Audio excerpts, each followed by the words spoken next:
Wag spam Harley boss, ine-nerf na naman yan. Ano magagawa ko, ang daya ng Harley ngayon. Bagay na bagay pa sa meta. Ang mga golden kasi na meta ngayon, Hanabi, Melissa. Idagdag mo pa yung Mia. Ang core na pinaka-counter sa tatlong marksman na yan. Walang iba kundi si Harley. Kaya ano pa, mag-Harley ka na. Teka, baka kilala mo lang ako at lagi kang nanonood pero hindi ka pala nakapollow sa page. I-follow mo na yan. Isa lang eh. Ayaw pa. So ayon, nandito na tayo sa pang 816 na araw ng isang game kada araw. Di maana! Bago pala yung game na to, 15 win streak na tayo. Kaya panoodin nyo hanggang dulo kung magsi-16 ba o mapuputol na. Dito guys, hindi ko maintindihan. 20 days na lang yung season mahigit. Pero bakit ganito yung mga kalaban? Honor lang kami dito ha. Ba't ganyan sila gumalaw? Nakuha pa ng Kagura yung turtle. Tapos dito guys, ang ganda talaga ng pwestuhan nila. Hindi sumasama kasi yung XP lane pati roamer namin. Kaya nahihirapan kaming kumontes.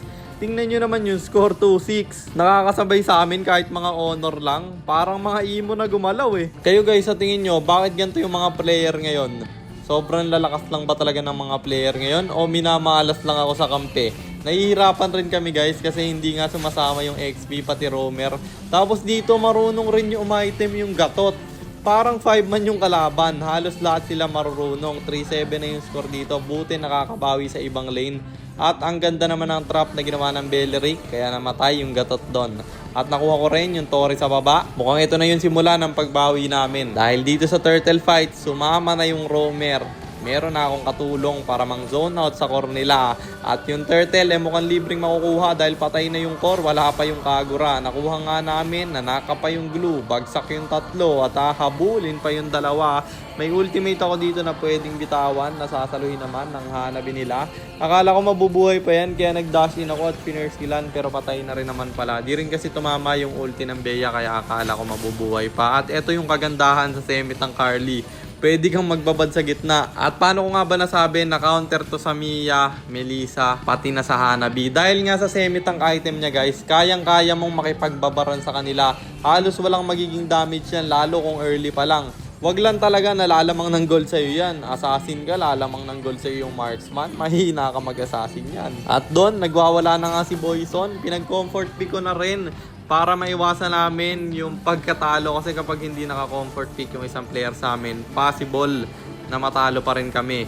Dahil nga 1 game per day to, kagaya nung sa 70 win streak namin, naputol dahil hindi rin ako naka-comfort pick doon. At dagdag ko lang, kaya rin naging counter to sa Melissa dahil hindi nito maitutulak yung Harley dahil nga long range. Tapos sa Hanabi naman, wala siyang dash kaya sobrang dali lang maabot. Tapos yung ultimate naman ng Mia, kapag naultihan mo yung Mia gamit yung Harley, hindi magi-invisible yan guys kahit mag-SS siya.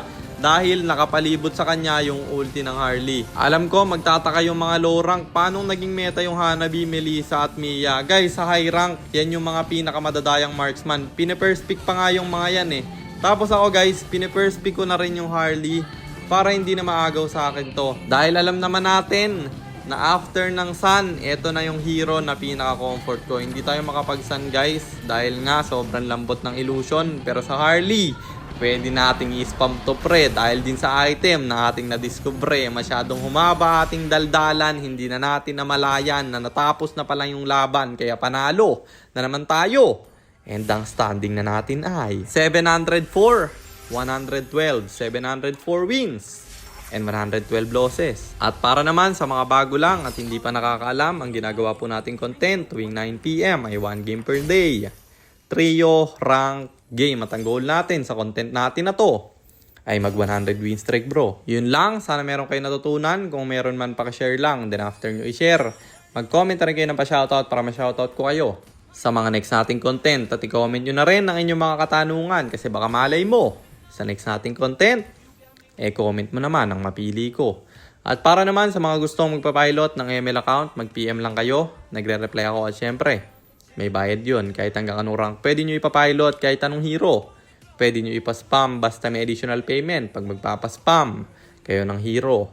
At yun lang guys, sana nag-enjoy kayo sa content natin na to. At shoutout sa iyo Marco Bidyoso, kay HX Resur, kay Luis Carlo Entino at kay Clark Steven Dison. Maraming salamat sa inyong suporta. Mag-iingat kayo palagi. God bless. Paalam!